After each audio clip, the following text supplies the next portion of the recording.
So welcome everybody. We have a huge gathering and it's wonderful to see so many people have joined us for this very important and timely event. For those of you who don't know me, my name is Michael Newman. I'm the Chief Executive of the Association of Jewish Refugees, the AJR, and it is a great pleasure to welcome you to this event that we're delighted to present to you this evening in partnership with the Jewish News. I'm sure, like me, you were captivated by the fascinating two-part documentary, My Family, the Holocaust and Me, that was broadcast last month.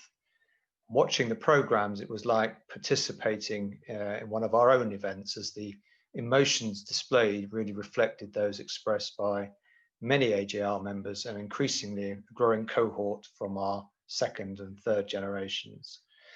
And so I'm delighted that we've been able to reunite those who appeared in the films to further explore the themes that arose, lifting the lid and encountering the trauma, discovering the fate of loved ones and the physical journeys to places of persecution. And in so doing, it's fascinating to also explore the reactions that those participants have had and to reflect on their involvement. So I'm very grateful to Angela Cohen, to Louisa Klein, Naomi Lopian and Bernie Graham for your participation this evening, and particularly to Rob Rinder for leading and facilitating this conversation, something that you're eminently suited to doing. Just before I hand over to Rob, though, I just wanted to give a little plug for the AJR, as some of you it's maybe your first encounter with us. So the AJR is the national organisation that represents and supports Holocaust refugees and survivors and provides social welfare and financial assistance to them and their families. And we're in the a recipient of funding from the Claims Conference, which is negotiated funds from the German government. And so we have exclusive funding that we can only make available to the survivor refugee community. And if you know of anyone that could benefit from not just the financial assistance, but our social welfare services, please do let us know. The AJR is also the benefactor of projects and programs on the Holocaust and a funder. And as well as the programs that we support, we're also developing our own testimony collections through our Refugee Voices and My Story projects. And these eyewitness accounts really critical to collect, but also they are an invaluable resource to combating anti-Semitism and the growing phenomenon of Holocaust denial, something that the International Holocaust Remembrance Alliance is taking up. This is also timely because we're focusing at this point in the calendar on Holocaust remembrance with Holocaust Memorial Day next week. And the theme this year is Be the Light in the Darkness. And it can be said that those who take up the mantle of family refuge, family heritage and remembrance are themselves exemplifying that message. And it's also timely for the AJR because this is our a milestone anniversary. It's the 80th anniversary of the AJR this year, which I think puts into perspective even more so the event this evening, the context, the ripple effects, those concentric circles, matters being addressed for the first time, and how the impact is being felt at such a distance in time, but yet for some still in living memory. And of course, it trickles down to the second and third generation, something that we had hoped to present to everybody in a conference that had to be postponed last April, but we're hoping to revive and do later this year.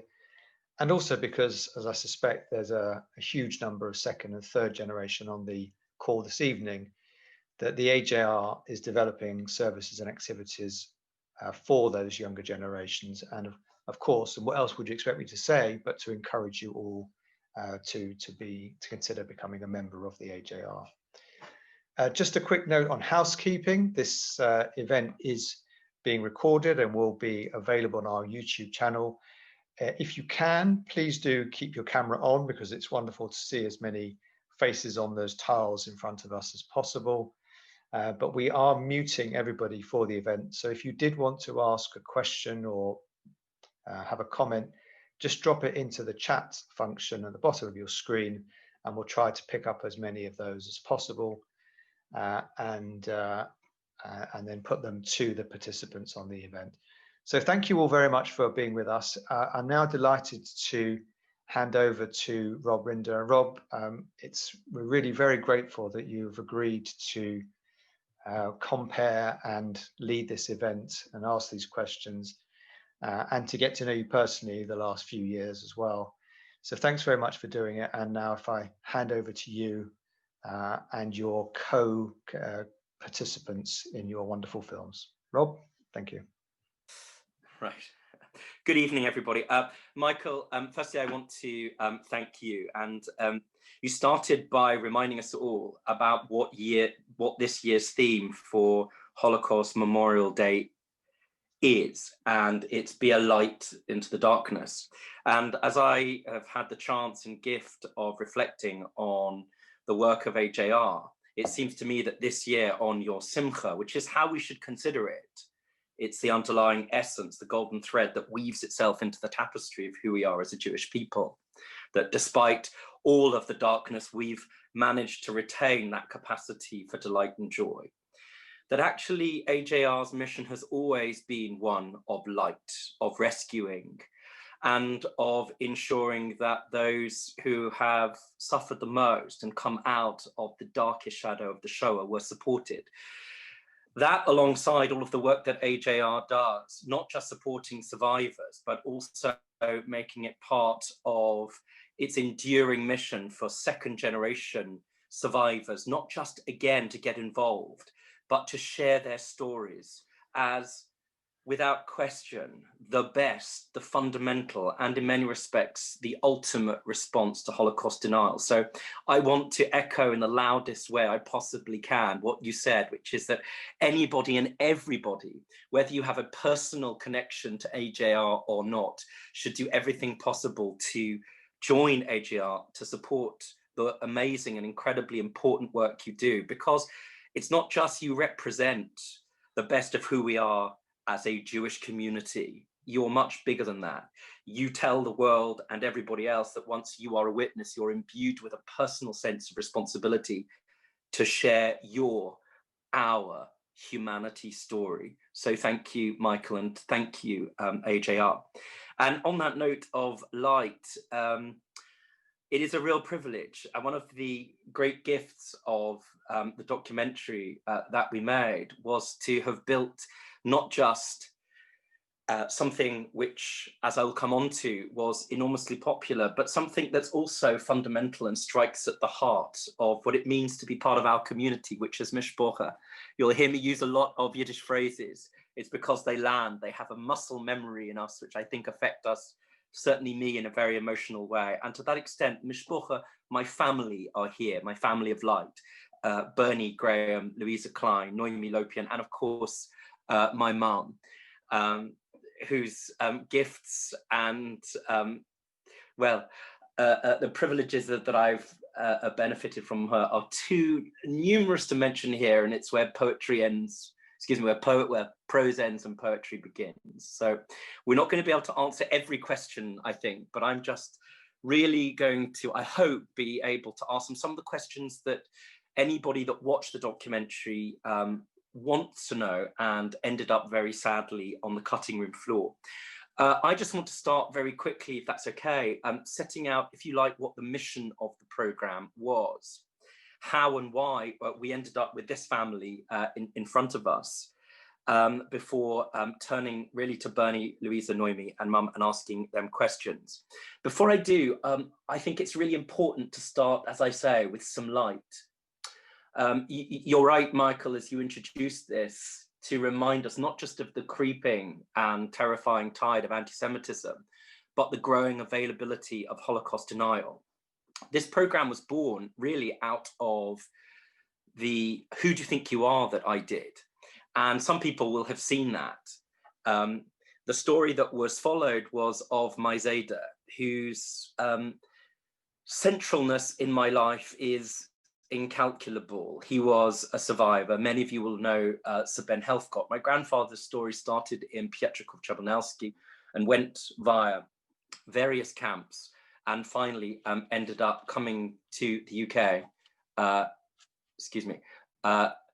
via Czechoslovakia.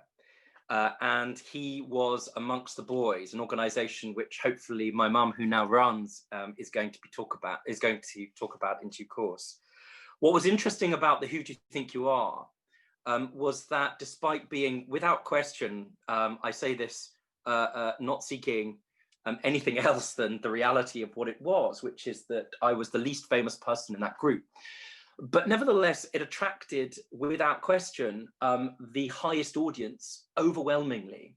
There was a mass curiosity about the Holocaust and a real response. And by real response, when I think and talk about Light, I should say this, that after the 2 documentaries went out, what we know, especially on the first one, that over 3.5 million people watched the first episode. That doesn't include people who then caught up. And subsequently, overall, over 7 million people have watched this program. And what we're able to do is look at the metrics and some of the statistics and do, as best we can, a meaningful assessment of who actually tuned in.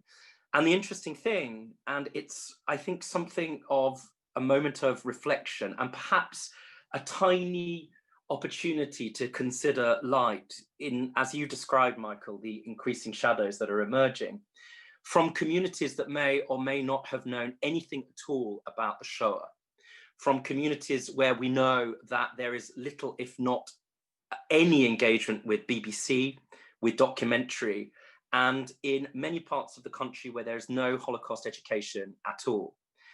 At the same time, after the documentaries went out, there wasn't a peep of anti-Semitism on social media.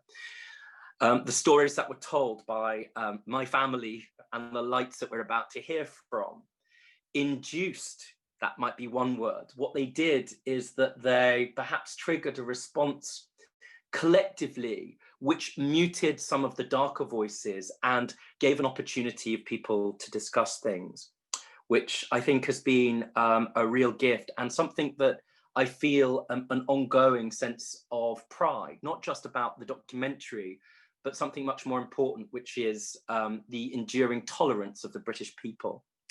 Very quickly, the reason I just very quickly want to set out why we chose the families and the contributors. It's a word I don't really like very much. The stories that ended up in the documentary. There have been a number of Holocaust documentaries, and every story is a valid, a critical, and an important one. Every member of AJR has, in many respects, or in many instances, a personal story. And there is an ongoing thirst of people to find out more about their own Holocaust connection. And I have to say, after the program aired and before, we had an almost overwhelming job of determining which story should be told. And so it was very difficult to decide which ones should be. And without, I think it's a helpful way of describing it. I'm always conscious that when one does Jewish charity, as I've always said, for every mitzvah you do, for every good deed, you create 2 broiguses. And to that extent, it's been, in some instances, quite difficult to perhaps explain why we chose to follow the journeys of the families that were in this documentary as opposed to others. The 3 reasons really were these. I suppose it's one way of setting it out. It's the criteria. The first is this. It's not a problem. It's an issue that we all need to consider. Some of you listening to this will have heard or have thought about every time the Holocaust gets mentioned, it's used synonymously or interchangeably with the word Auschwitz. And that's, of course, a critical thing to understand. And it represents perhaps the darkest shadow, a volcano in a dark landscape. And it's not the only part of the story. And one of the challenges we found or have found is that when we talk about the Holocaust very often, and increasingly as the first generation survivors dwindle, that it's often presented through the prism of alienating or alienated black and white, as if it's beyond the reach, the fingertips of history. And so to that extent, we wanted to bring it alive. And by bringing it alive, I mean very specifically that often it's told through the prism of not just black and white, not just Schindler's List or of Auschwitz, but as if this was an explosion of violence of one unassimilated community in Eastern Europe versus another. And so it mattered that apart from in my grandfather's own story and my mum's very specific mission that she tells, that all of the stories were located in Western Europe. And I think to anybody with the thinnest veneer of sensitivity or understanding, or even the shallowest depth of thought of why anti-Semitism is emerging, will understand that what we wanted to do was to build a real sense of resonance of this program. Because when we look at Berlin, when we look at the architecture of Amsterdam or of France, what you see, what you experience, what you're able to touch is something quite profound and important, which is that it feels modern. It feels like it does here.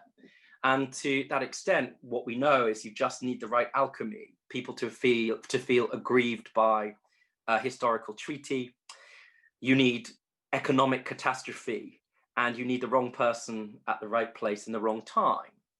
And so to that extent, all of the stories had to perhaps have that germ of something which landed in everybody's lap, in every house, in every community in the country, as a rallying cry against complacency, that this wasn't something that happened in a distant foreign land, that it took its roots in the most advanced and evolved, liberal at the time, democracies in the world. Secondly, many of the stories had elements of rescuing and of courage. And that's important too. What we know from research and what we know from watching programs about the Shoah is that people are more inclined to engage if they feel a sense of empathy with those who are involved in a way which makes them feel heroic. Some people will know the quote from Maya Angelou that you can't practice any of the virtues consistently without courage. And so we wanted each of the stories not just to speak for themselves, but for them to be stories of courage. And as I come to ask my extended family in due course, that was present and permeated through every story. And those watching will also have known that we chose, or the brilliant filmmaker, a man of such artistic and spiritual integrity, David Vincent, made a very conscious decision not to use the more graphic footage, to allow the stories to sing and to speak for themselves. And that's something which really resonates with AJR, of course, as well, that when you sit down and you tell a story and you tell it with authenticity and truth, it matters more, it lands more, it interferes positively with people's emotional chemistry in a much more permanent way. And what we hope to achieve was to really ask people, now that they'd heard the truth of those stories, to become permanently a witness. And lastly, and to some extent, perhaps most importantly for really AJR and for the resonance of the program, to talk in general terms and specific terms about trauma and the impact of the Shoah on the second generation. And that, of course, has broad and wide resonances for everybody. And a lot of the response that we've had has been people really expanding the themes and thoughts outside of the lessons of the Holocaust, to requiring or to perhaps making people think about their parents in a different way, to locating their full humanity, to understanding why they behaved in certain ways. And that's an important thing, not just for the Holocaust, but of course, for a general understanding of how we come to be who we are and to place our families in their full human context. And so going through every one of the stories, we ended up with the family that was chosen. And I'm going to go first, if it's okay, to Bernie. Good evening, Bernie. Bernie, I deliberately ended, as it were, setting out the criteria, for want of a better way of describing it. The mission is a better way of putting it, talking about trauma. And it was rather skated over in the program, but what some people may know about you, it was said, but not really, I think, as loudly as it could and should have been, is that you're a therapist. And so I guess from both your professional and personal point of view, I wondered from the beginning why you agreed to go on this journey in the first place, and in general terms, how you prepared for it, and a reflection on trauma. Wow. Good evening, everybody. That's some big questions there. I mean, professionally, I went in with my eyes wide open, I suppose. I had an understanding. I've done sort of clinical studies in trauma and post-traumatic stress injury. However, on a personal level, the eyes didn't feel so wide open. I wasn't sure what I was sort of letting myself in for. And I found it a very, very powerful experience. I would say coming back, I suppose I noticed that when I left the team that we'd made the film with, I felt I was losing some of my support. And I did have 2 or 3 weeks, and Rob's asked specifically around trauma, which could be loosely described as something called acute stress injury, where I really did struggle. I could not talk fully about what I had experienced. And that took 2 or 3 weeks to work through. My partner, wife Patsy, was fantastic. And my family were really, really good. My sister Barbara's on this evening on this, and she was very, very supportive. The family were very supportive. But I had an experience of trauma, getting to know some of the detail, having some of the conversations with young German people I met that helped with the making of the film. They were all very, very powerful experiences. And even though I had a professional preparation, I sort of knew what could happen. It was suddenly the difference between the individual and the profession. And personally, it hurt. Professionally, reflecting back, yeah, it was a process that I should have expected. The preparation was helped by 2 people, and one particular person I will identify, and I think she may be on this evening, is Gabby Glassman, a brilliant therapist. And I don't mind saying, Gabby, I'm not supposed to do this, but I've had one-to-one therapy with Gabby, and I've also done the second generation group. And on reflection, on returning, coming back, I really don't know if I could have done the program without the work I'd done with Gabby. So I want to thank her for that. I know she's a trustee of the AJR, and she was incredibly supportive in the work she does, and she continues to do for second generation, I think, into third generation people. We were also offered another therapist through the TV program. I had a lovely Irish therapist up in London who was fantastic as well. So there was a lot of support coming, and the support since coming back, from the whole team that were involved, from Rob and other people, talking to Naomi quite a bit. Some of the other people, yeah, it feels like extended family. We're still getting to know each other. We're really starting to get to know each other. We needed that support, and I think that support was so important. I don't think I could have got through it without that support. And while I'm here, and I am going to say, I want to thank 2 other people as well, because I've been a member of the AJR for many, many years. And the reason I got involved is because the AJR were great supports to my mum and dad long before any talk of TV programs. My mum Frida and my father Sydney got an awful lot of support from Helena Reid and Carol Hart. So I want to thank them as well, because I think this is all part of the process. I hope I haven't gone off too far off piece there, Rob. But no, I've answered thanks, the question. Bernie. I mean, as I said this evening, I mean, when you did, and I think you know, one of the difficulties, as I said before, is that we could speak all night. Bernie, I should say, I really went through all of the feedback as we all did, both in the production company and the BBC. And I think one of the things that really was very important, I hate the word contribution, to the gift that you gave people of being, well, brave enough and having the courage to go on this trip and to be filmed, was that you enabled, as you have in your own personal and private practice, and I think in life, in your writing and in your work, you've given people an ability to feel okay to be vulnerable and to ask challenging questions of themselves before going on this journey. And I think because of the way that you present yourself with such authenticity, that was an enormous contribution to the programme. I really wanted to thank you for that. Louisa, good evening. Hi, Louisa. There's so many questions that I could ask you. You know,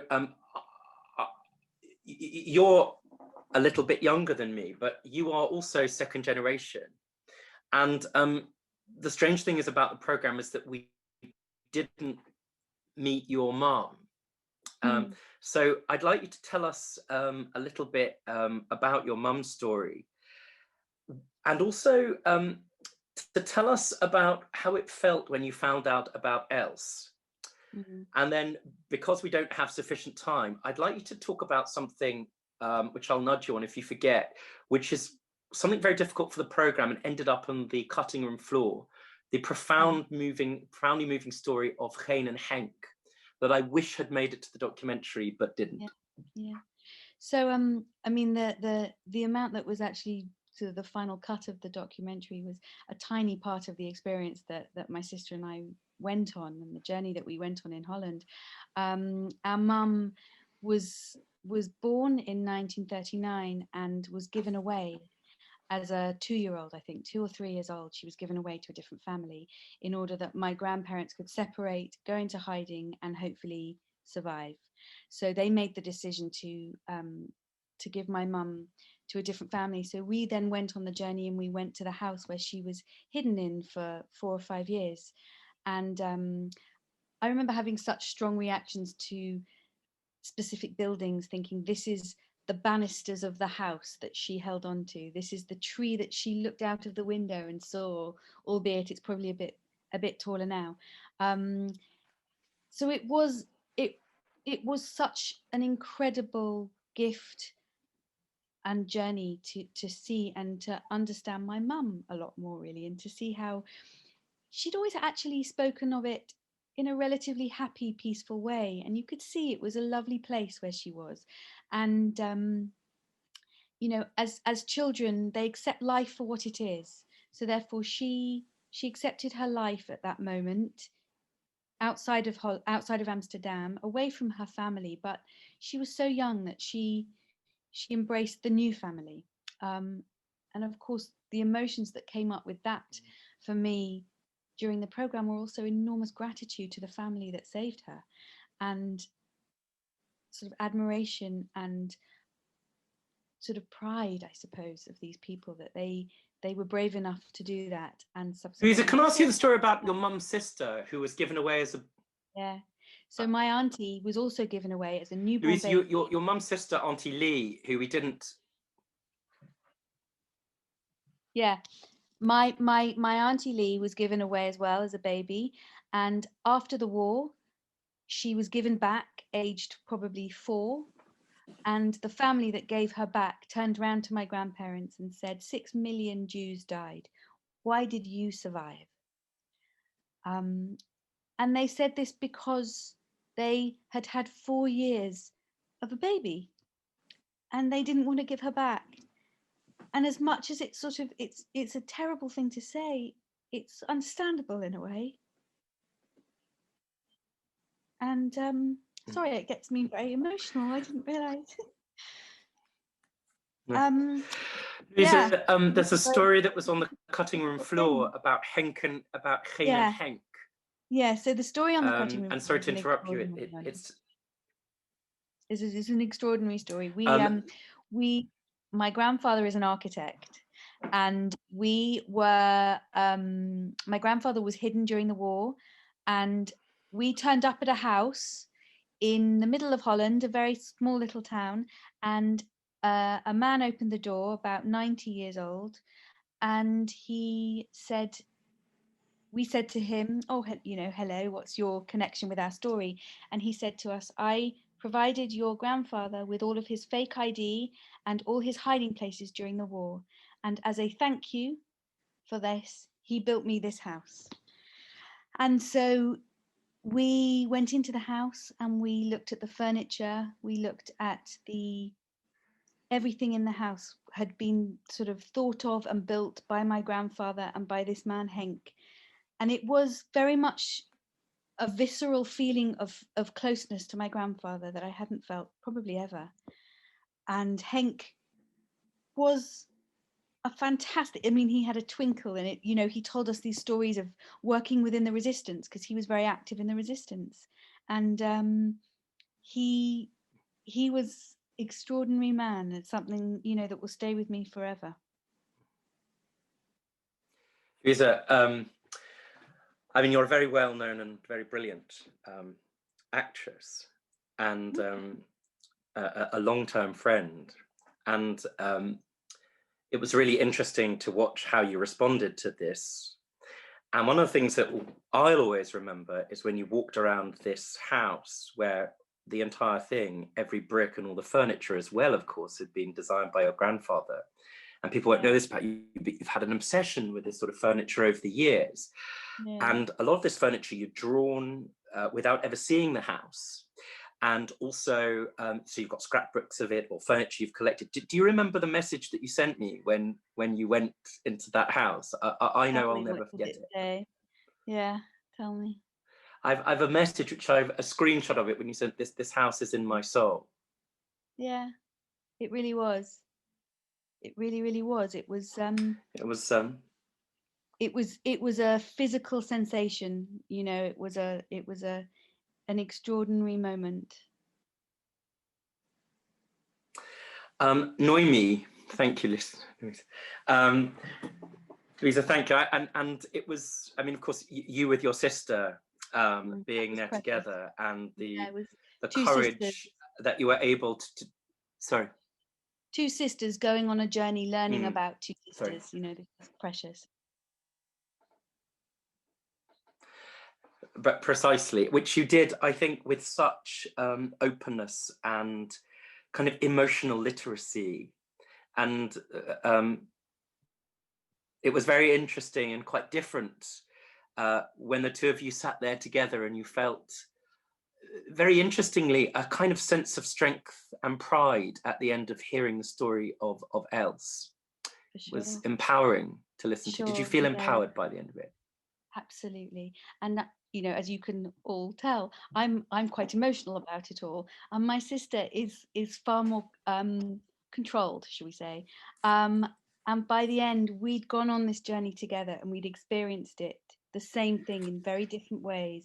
And we came together at the end and we both felt an enormous pride that we were two women, part of these women generations before us, and we felt so proud to be part of that family, and a sense of giving our great aunt Els a life and a story and memories that were far greater than just what we'd known before, which was her death. We gave her life, and that was forever an important thing. Thanks, Louisa. And I think that's sort of an echo that we all share, and hopefully we're going to discuss more with Mum in due course, that sense of, as is often the case with AJR, the bland names on papers or the little echoes of people who may have existed, but to breathe their souls back into existence by finding their stories and giving them a sentence, giving them actual animation. Noemi, good evening. I can see in your background half the very handsome face of, I think, your late father. And when we first met, introduced as we were, I always say it's Bichette or destined. Really, the story that we were looking to tell was your father's story, which you've written a wonderful book about, and I think you're going to turn that into perhaps an animation. And you've been as part of your life, really. You've made it a centerpiece in your life to go and gift the world Holocaust education, to tell your father's story. But of course, that was really the end of our meeting when we were talking about it. And I said, well, you've written a wonderful book, and I've subsequently read it. But we ended up telling your mum's story. Can you tell us why it was that we hadn't told your mum's story, or how we ended up telling your mum's story instead of your dad's? I think you'll be able to say you chose that. But I think the reason I never mentioned my mum was because my mum never mentioned herself. I only found out roughly about 10 years ago about my mum's story. And my mum never told my dad whilst he was alive that what she'd been through. So she said she'd buried it for 75 years, and they never spoke about the Shoah during their marriage. And she just mentioned it today, that it would have been just too traumatic. They focused on rebuilding their lives. Even though my dad went twice yearly to Dachau to speak, they didn't share that. I suppose for the very reason, really, what Bernie referred to as the trauma, especially immediately of survivors. They needed all their strength to live in the here and now, to live in the past. Anyway, the past recurred in their dreams and nightmares. And I think it's thanks to you, Rob, that you discovered my mum in me. And I have to thank you for that. Well, you've written a wonderful book about your dad, and I would encourage everybody and anybody to read it and to come and hear you speak. When it comes to your mum, at the end of the program, you said something which I think certainly affected me and continues to affect me, is that you came to an understanding of who your mum was. Before I turn to my mum, I wondered if you could reflect on that a little bit, because we know a lot of people found that incredibly moving, me included. Thank you. As I think I said, I learned to love my mum even more or differently. That, you know, most of us, I think, I can speak for most of us, see our parents as parents rather than as people. And seeing little Renee, experiencing what little Renee had done at the age of 10, gave me a whole other dimension of my mother, of the woman Renee. And I also understood, or began to understand, certain things that she did in the way she brought us up, particularly her anxiety. She wanted us always near us. Even today, at the age of 54, she wants to know where I'm going. She's very anxious if I'm not back in time. I will always increase the time that I'm away in case I'm delayed, which is beyond my control. And I said I could love her more. She'll probably say that I'm still not showing it, but I certainly had empathy that I could have never found without retracing my mother's steps. And it really surprised me, exactly because you say I'm sort of so steeped in the Shoah. I thought somebody like me, I didn't think I was capable of that further understanding and the depth of knowledge it gave me. And it taught me how important it is to be in those sites, like Louisa relived the house. It came into her soul. It's part of us. And it was the same. I felt my mum. I felt my mum's saviour, Marianne, Jean Defoe. It breathed another life into it all. And I'll be forever grateful to be able to hug my mum when this corona is over, again, in a different way that I was able to do after the film. Thanks, Naomi. And before I come to mum, I think that's one of the things that people responded to. You know, I started by talking about Bernie's almost kind of effortless ability authentically to hug, to be emotionally present. And I think what really mattered when you were telling your stories, when we were following you, albeit with the camera's eye over your shoulder, was that you enabled us all to be able to hug, to be able to think internally. And that really was a reflection of how prepared you were to be open and of your emotional range. And on that, I think come to mum, who has eons of emotional range. Good evening, mum. Angela Cohen. At the end of the sorry I haven't called. Oi, I'll talk to you later. At the end of the first program, as you know, oh, no, I promise there's been a good reason. On the end of the first program, you'll know that I followed the other side of my family and ended up at a mass grave, and I wasn't expecting that to happen. And again, that was another part of the Holocaust and the Shoah story that is perhaps undertold, which is that most people didn't die in modern ways. And we have to be always conscious and aware of telling that story of the East, the one that's of such abject horror. And interviewing the woman as I did, mostly in Russian, as she described what happened at that mass grave, and then being told I was simply going to a Soviet memorial only to confront topographically exactly that mound of earth. That response was a surprising one I hadn't prepared for, and has impacted me and remains with me, and I'm confident will forever. And I think people listening will know I said this is not the only mound of earth like this in the world, and we know today that that's not the case. But that's slightly different from Treblinka, where we went with a specific mission, yours much more acute than mine. Can you talk about that a little, about the decision that you made to agree to go, why you went, and how it's informed and shaped things afterwards? Yeah, absolutely. The reason I went was in the 90s, I went with my father to Auschwitz. And he wasn't well enough. Rob came, as you know, you came with me, with Craig, your brother. And it was, as you walk through the gates of Auschwitz, even though perhaps Holocaust is part of my DNA, nothing prepared me. As you go through those gates, I felt physically ill. And of course, however many years later, when you said, let's go, there's a chance, would you come to Treblinka? It was something I desperately wanted to do. For me, it was to say Kaddish for my father's family that he never spoke about. And I'm talking about his mother, father, brother, and 4 little sisters. My father was the eldest, he was 15, and the youngest little girl was 9. Nobody had ever said Kaddish for them, and for me that was so important.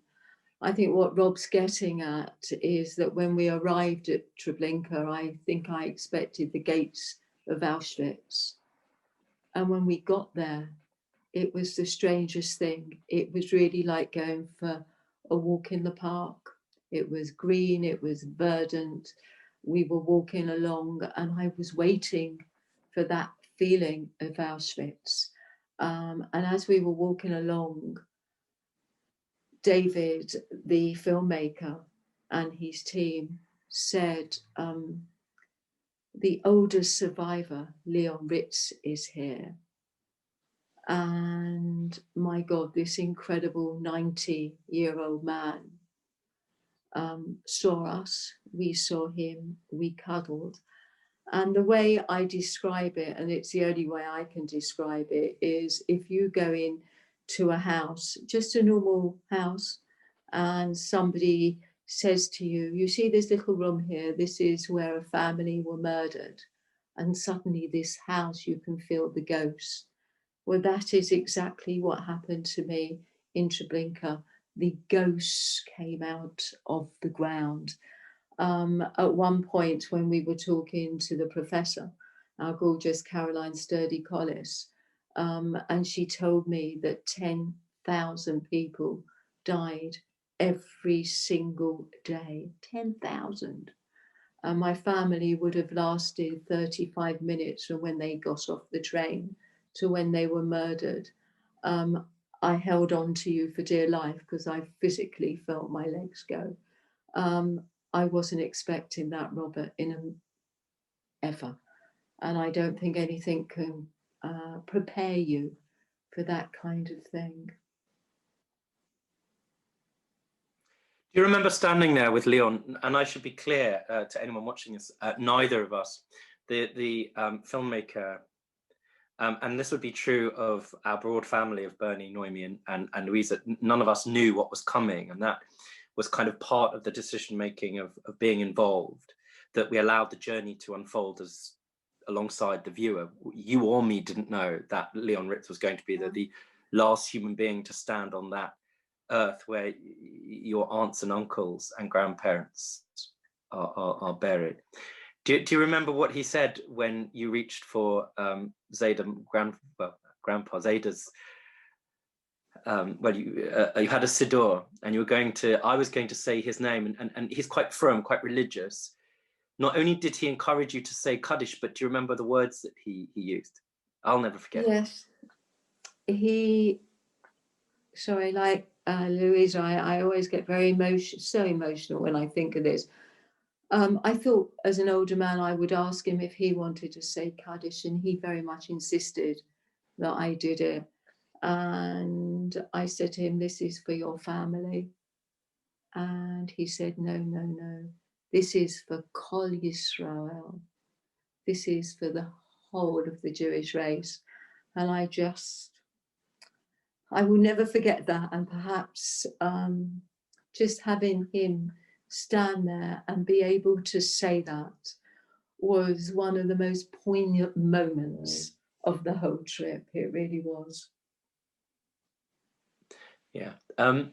Just lastly, before I think it's time to open up questions to everybody, Mum, you run the 45 Aid Society, and of course, all of the Holocaust organisations are really partners, but part of a broad family with a joint mission, one that's now more important than ever.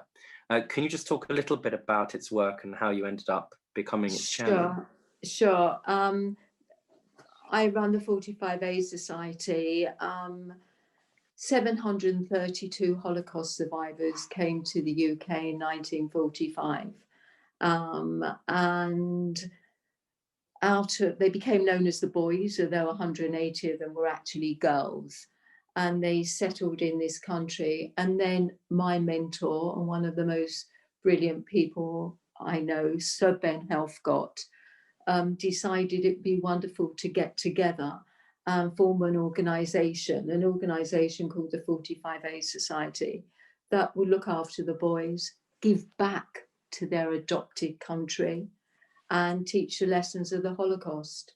And we are now run by the second and third generation. And our journey, if you like, is to make sure that we tell their story. We tell it from our hearts because it is my dad's story. And we go to schools and we go to so many places. Once a year, we have a reunion where we literally celebrate the boys. And as you say, Rob, we're all working together, all of us telling the stories that we have got to keep doing. Thanks, Mum. And on that note, before we open it to the floor, what was interesting about each of the stories, Noemi's, Bernie's, Louisa's, and ours, even sitting on that earth, is that I think it's a fascinating feature of it that we retain, all of us, this overwhelming sense of optimism. And when you meet survivors, I always say this, and it's true of the young people, some of the ambassadors, for example, from HET, the work that AJR does, the 45A, is that it forever interferes positively with your chemistry. And it does so in a way which I think is this, that there is, despite everything, this overwhelming light, a desire, a thirst for simcha, for delight. And for me, that's something that stayed with me. And it's that optimism, and I think above all else, hope, that I think we need to share in the context of these stories, in addition to the truth of them. Michael, I mean, we could talk to Bernie, Noemi, Louisa, and Mum all night, but I think it's time to hand over to you. And can I just say, please don't direct questions towards or at me. Any questions that anybody has towards, I think, any of our broad family here. I will do. Thank you, Rob, and thank all of you. I think there must be something in watching people being very emotional is somehow contagious, because it's very emotional watching everybody speaking so eloquently, and also in front of an audience of over 300 people is not the easiest thing. I realise for Rob and Louisa it's slightly different. You're used to that professionally, but it's still remarkable. Thank you very much for sharing your stories. We have had a couple of questions come through, and some are actually directed specifically for you, Rob, but maybe I'll come to those in a moment. But one of the questions we had was about your feelings today towards Germany or Germans, and I guess you can widen that because the film captured the perspectives from different countries, so France and Netherlands, and of course in the East. I think it doesn't necessarily extend, but I think as the country as the primary perpetrator, I think where's the question is going. So perhaps, Bernie, because you had the closest connection directly to Germany, I mean, people could see on the film there how emotional you felt about being in Frankfurt and finding the memorial plaque for your uncle and so on. But how do you feel now towards Germany and Germans? Like any other group, really, it's made up of individuals. As when I was younger, keep this short, I used to live very close to Kew Gardens at one period, and we used to get a lot of tourists. And if a German-speaking person over a certain age looked old enough to have been in the war, I've got to be honest, it made me feel uncomfortable. It really did. But as I've got older, like any other group, take them as individuals. My experience in Germany was a positive one. The positive thing was it wasn't about Germany. This was about hatred. As I said at the end of my piece, this was just about hatred for any reason. So Germany itself as a country, it's not an issue. I'm trying to get dual nationality. I don't know if they'll have me, but I'm still going for it. So no, I don't have any problems, particularly with young Germans. Not at all. Take them as they come as individuals, as I think I would encourage everybody to do. Thank you. I mean, that's interesting. That theme of reconnecting through citizenship is something that a lot of people are expressing now.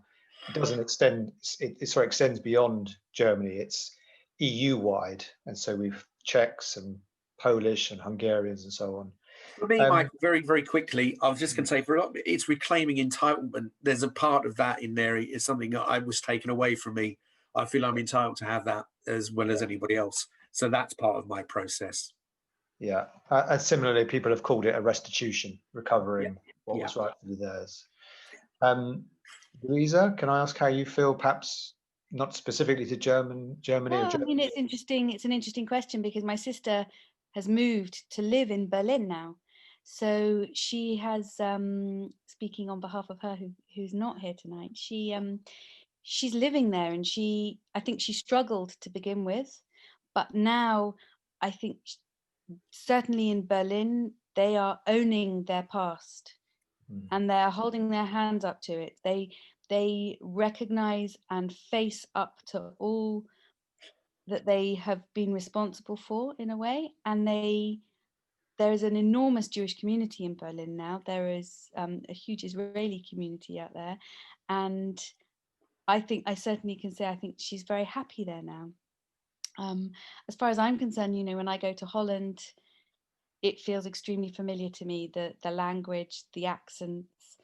It feels very much like a home in a way, even though I never lived there as such. So it's it's very similar to what Bernie says. It's reclaiming one's European roots. Yeah. And Naomi, is that something you feel similarly? You're on mute. Oh, have I got to? Thank you. I can't. My screen is frozen. Oh, sorry. Quite good. So thank you for muting me. I grew up in Munich till the age of 13, and I had no idea that my parents were Holocaust survivors. I had no idea of the role of Munich in Nazi Germany. I loved Christmas time in Munich. It's what we've imported here into the UK, the markets, the decorations. I went to a non-Jewish high school, and about a year ago, my best friend from Berlin reconnected. In my nature, I wonder why she's reconnecting. She wishes me every week good Shabbos. She always brings up my Jewishness, which was something until I started to talk about the Holocaust. I hid. You know, it's like similar to the article that came out in The Guardian last week. I didn't deny my Jewishness, but I never volunteered it. Because we grew up, I grew up with a love of Munich and its people. We adopted my dad's patient, which wasn't very kosher, an elderly lady who was widowed with no family. She was Catholic, and we called her the same name that we called my maternal grandmother. But I lost my train of thought. I'm sorry what I said before to the about Germany. But this friend keeps bringing up my Jewishness, and I just said to my mum recently, I wonder where her grandparents were in the war and why. But I think, like Louisa mentioned, there is the German guilt, particularly of the younger generation, my generation and beyond. And on TV to this day, there's always a Holocaust program at least once a week. And I was in Germany recently, and I caught a comedy about a non-Jewish girl having a bookshop because her parents and grandparents owned an art gallery that was made up of looted Jewish art. And she had then this inverse fascination and love of Jews, and it stemmed from guilt. So it's something that is ongoing. I also gather that immigrants in Berlin refuse to go in Germany in the schools. They get taught the Holocaust, and it's almost they go to in Berlin to Sachsenhausen. They go to concentration campsites.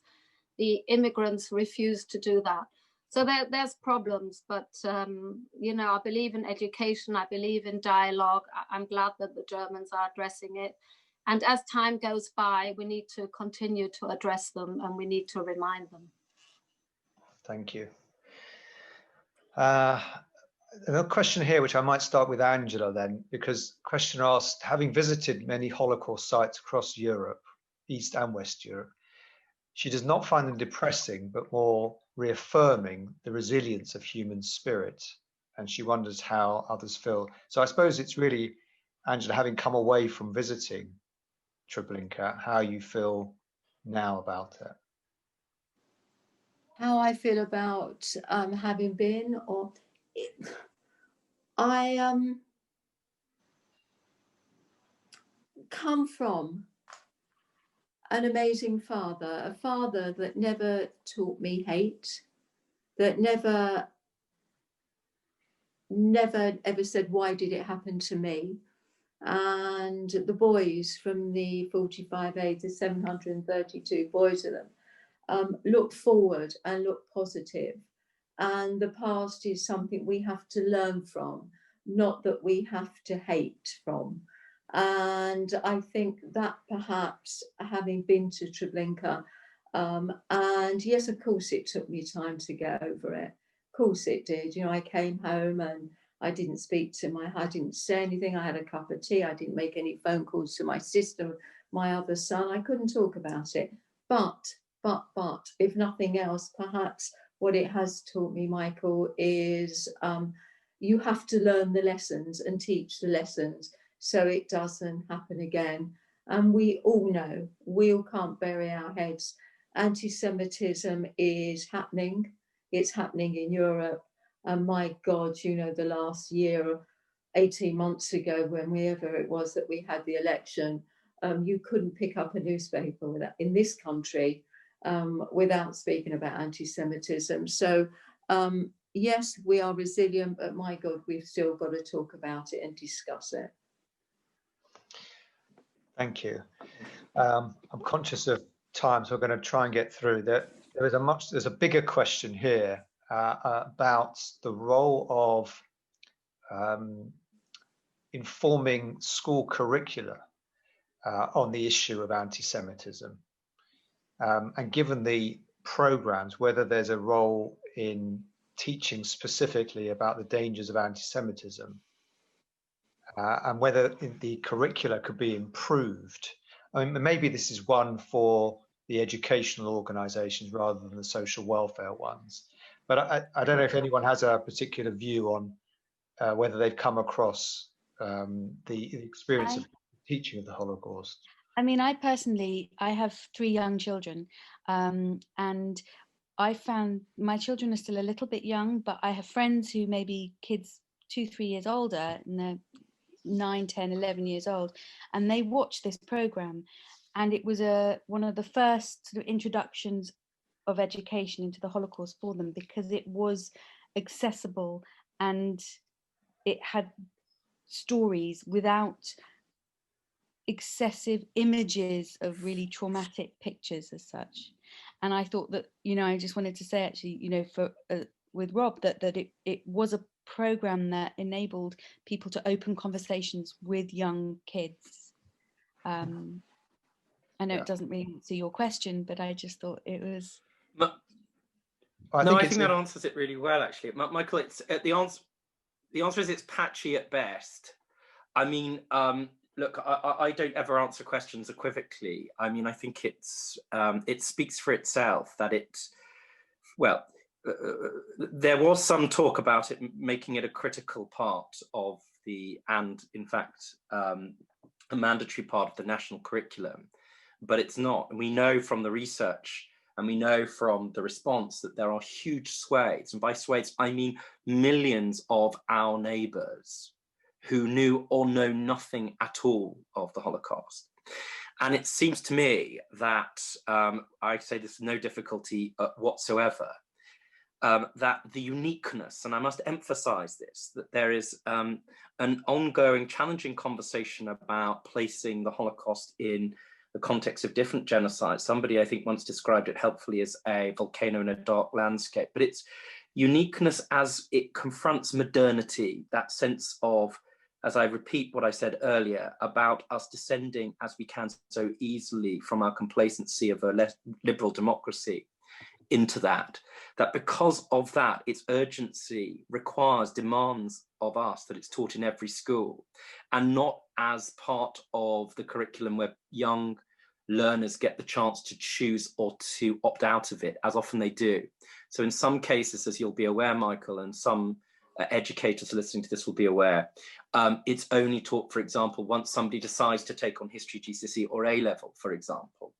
It seems to me that this should be part of citizenship. Understanding what took place is not a German, it's not a European experience. It represents, in the most articulate form imaginable, the fragility of our democracy and our rule of law. And that in turn, as HET does, AJR does, and all of the survivors who go and talk, and the second generation to schools do, what it does is it gifts young people a way of talking about other things and using the Holocaust, not just to talk about anti-Semitism, but to broaden out that conversation into challenging dialogue about racism. And above all else, without, I think it's important to repeat that, above all else, the individual personal courage and responsibility of each individual learner to stand up on the side of right and never to be assured that just because we can vote in elections that we can't descend into human depravity. And now more than ever, it seems to me that we have an overwhelming, evident need to make that part of the tapestry of everybody's education. It seems to me, cautiously, carefully, and of course within reason, from the moment that young learners end up in secondary school.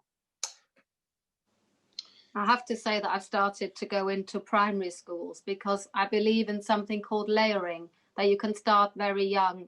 And, you know, anti-Semitism doesn't start at anti-Semitism. Holocaust doesn't start at the Holocaust. And almost to teach, unfortunately, what Rob said is taught in citizenship, but what we call in the Yiddish language, actually teach being a mensch. And admit that we don't like difference when we have a conscience. Admit that we are, I believe, inherently racist, and talk about it and educate formally at their level, and it can be done. I went into year 5 with a psychologist. We had lots of discussion with the headmaster, deputy head, the teachers, and we did a whole program, and it sort of happened with different projects throughout the year, so that the kids could come up at playtime or any time when they had thoughts and feelings, and could ask their class teacher who they were with the whole year. I think we have to improve it, and we still have to have talks with the Department of Education. At the moment, it's taught officially in year 9. On the syllabus, it's written as the Holocaust, and schools that belong to academies can drop it. They're not obliged to follow the syllabus, therefore they don't need it.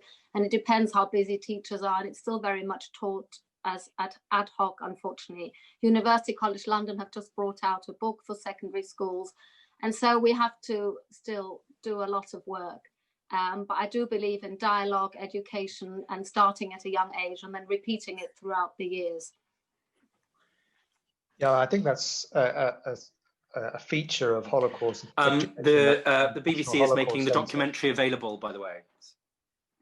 Oh, that's good. Michael, could I just add something and repeat it out over the years, picking up on Naomi's point?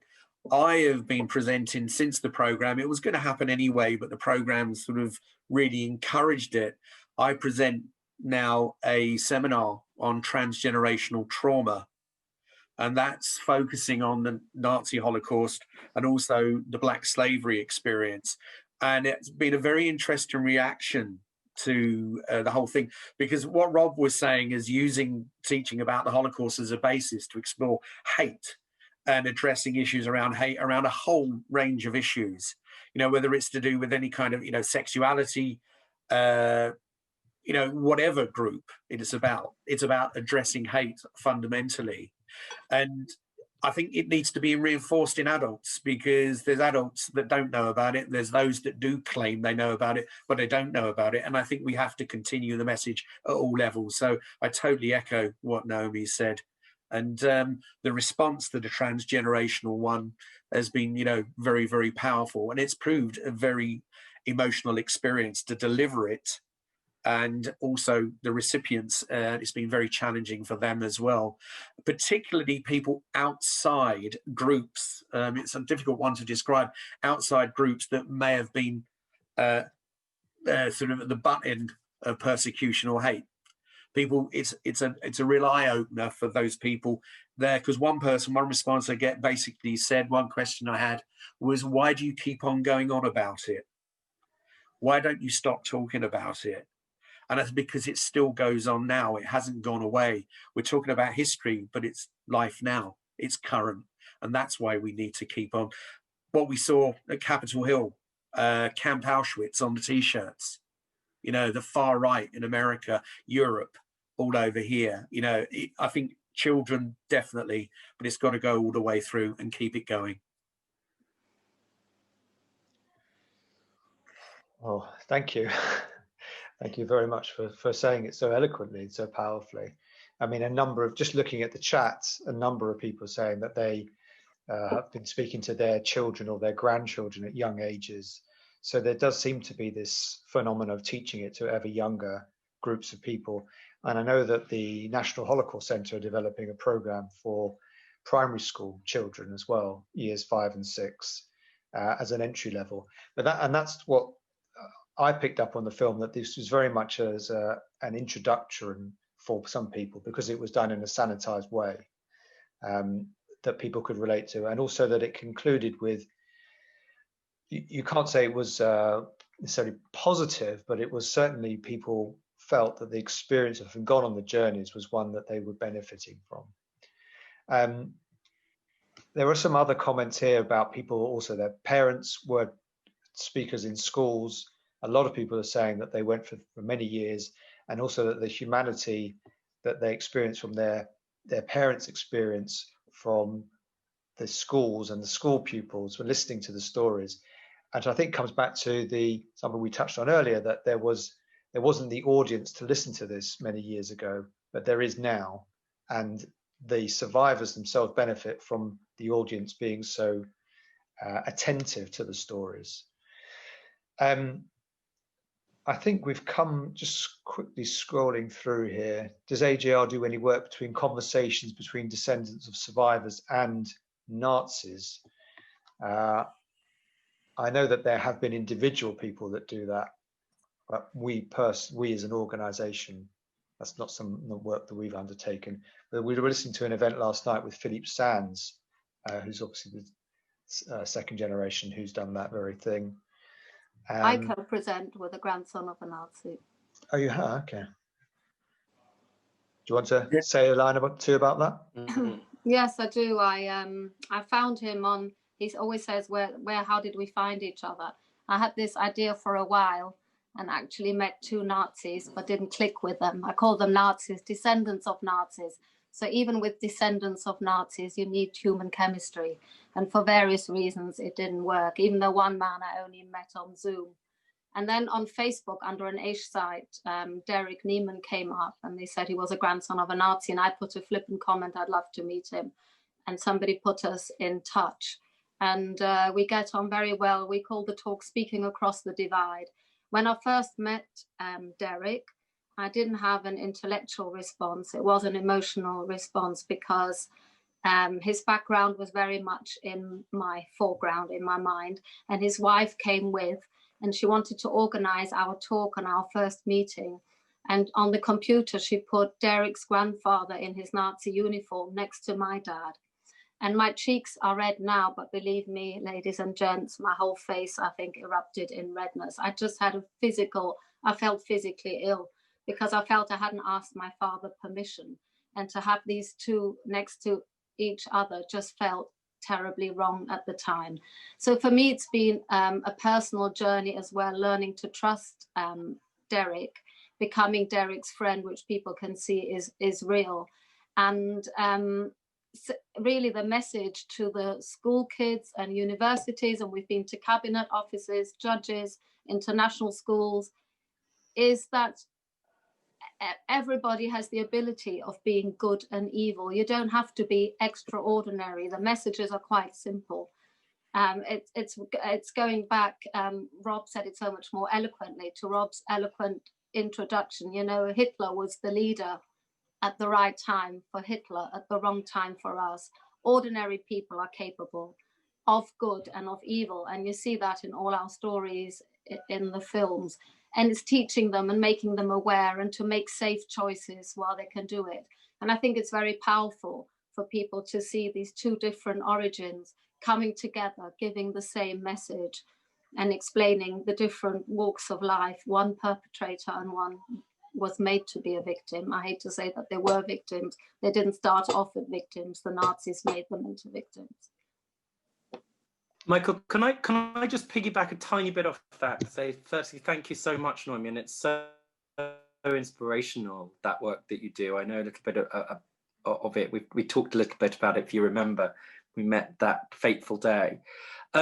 You said something about it, the program to some extent being, if you like, a kind of opener to a discussion. But what we found, and I think this is important, is that nowadays, and I'm really sort of moving the conversation on to the one that people want to have, which is about challenging anti-Semitism. What I'm increasingly convinced by, and I talk a lot about, is that for a variety of reasons, some, if not perhaps overwhelmingly connected to social media, how we politically engage with one another is very different and has changed within the blink of an eye of human social evolution. So that your held view, be it about a conspiracy theory or whatever it is, no longer sits in the part of the brain, anti-Semitism certainly doesn't, where the kind of logical functions are governed. It sits in the part of the brain where one's emotion is and where one's identity is. So to challenge a political idea with logic, facts even, truth, numbers, even cold hard evidence, very often, we know this about all sorts of advocacy, political advocacy certainly, doesn't necessarily change people's minds. And in fact, graphic imagery tends to do precisely the opposite. So when we were kind of framing or thinking about how to tell these stories, we focused on allowing Bernie and Noemi, Louisa and Mum to simply tell them in the purest way possible. And that was very specifically done, because what we know is that deploying, as I say, facts, statistics, graphic imagery tends not to change people's minds. What changes people's minds is two things. Firstly, an acknowledgement that their even wicked idea has been heard by you. It's landed. And secondly, saying, I hear what you say, as part of your throat clearing, deploying the true facts, and then sitting alongside somebody and saying, I'd just like to tell you a story. And we know that that has an enormous capacity to change the minds of people, for them to feel included and for them to feel imbued with a slightly different perspective. And I think all of us, when we watch the documentary, need to kind of be mindful about that, both in terms of thinking about how we can become better witnesses and teachers with our own personal responsibilities to go and tell the message of the Shoah, but also in general when we kind of engage politically too. I hear what you say, I'd like to tell you a story. I think that really does matter, that we, to some extent, have moved beyond a place where the deployment of logical argument is on its own, the best way to become an effective advocate. I couldn't agree more, Rob. There is so much misrepresentation, fake news. It's hard to work out what is fact, what is truth, if you like.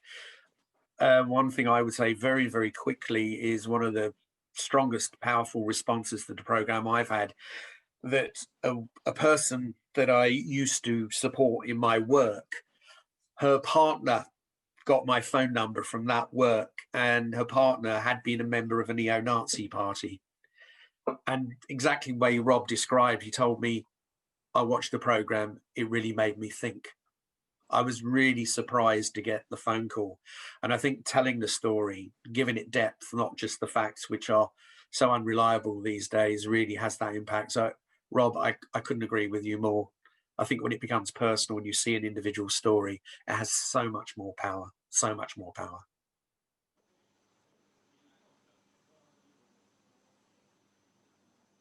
Well, thank you. Thank you all. I think we could go on and double our time here. It's been a whirlwind hour and 20 minutes through this fascinating topic. And I appreciate all of you for opening your hearts so widely for us and sharing with us your perspectives on this very important issues. And it comes across so powerfully and so viscerally listening to you all. And thank you to everybody who gave questions and comments in the chat function as well. And Rob for so expertly leading the event and asking the questions, and for everything you do towards this critical subject. So thank you all very much to Louisa, to Bernie, to Noemi, and to Angela. And just to come back to something that you touched on earlier, you talk about the family. And so the AJR and the 45 AIDS Society and Jewish Care and other organizations are, I'm delighted to say, cooperating through an ad hoc group, an umbrella group of agencies that support the survivors and the refugees in Britain. And it helps us to all know about the activities and the programs that we're doing, so that we can make sure that we're together developing and delivering our critical services. So family seems to be the byword for the evening, and it seems to be something that we can all reflect on. So thank you all very much for the participants. And I'm now going to hand over to Francine Wolfis from the Jewish News, the features editor from the Jewish News, just to give some concluding remarks. And just to say before I hand over, we look forward to seeing you at future AJR events. Please, if you've joined us for the first time this evening, don't be a stranger. You're very welcome to come back. And in the meantime, stay safe, keep well, and we look forward to seeing you soon. And with that, Fran, if I can hand over to you. Thank you, Michael. On behalf of tonight's media sponsor, Jewish News, I'd just like to thank the Association of Jewish Refugees for bringing together this insightful panel ahead of this year's Holocaust Memorial Day. Listening to you all tonight, I'm sure I share the same views as everyone else who's been watching. What's really struck me is the pure emotion, the trauma that has trickled down through the generations and reminded us that the Holocaust is not necessarily something that you had to be there to experience, to feel the pain of it. I can see Bernie, nodding his head there. But that came across very strongly from all of you. The documentary, it took all our breath away watching this, seeing you all embark on these very emotionally painful, traumatic, but yet very necessary journeys to discover what had happened to your relatives, to find out the truth. It was interesting because just before I was speaking to Michael offline about, what the most important thing is for second and third generations as these guardians of the truth, of the ones who are going to pass on these stories to ensure that the Holocaust is never forgotten. And the really important thing, of course, is in order to preserve that truth, you need to know what the truth is to begin with. So I just want to thank Bernie, Graham, Naomi Lopian, Angela Cohen, Louisa Klein, Robert Rinder, of course, for embarking on these journeys, for giving us such a wonderful, insightful documentary, for reminding us that, for the second and third generations and for the generations to come, the reasons why we have to keep telling these stories, the reasons why it's important to find out what happened in the first place. So thank you to you all for doing that. And also, just from my, own personal perspective, my husband is a third generation himself. So I've seen firsthand the impact that these events during the Holocaust have had on families and why it is necessary to keep doing the work that you're doing. I just think, it's just a wonderful thing that you've come together tonight to remind us all of that very important mission. Just to round off, just to say that a recording of tonight's event will be available on the AJR website, www.ajr.org.uk in due course. And of course, there'll be full coverage of Holocaust Memorial Day in next week's Jewish News and also online at www.jewishnews.co.uk. Have a wonderful evening, everyone, and thank you again.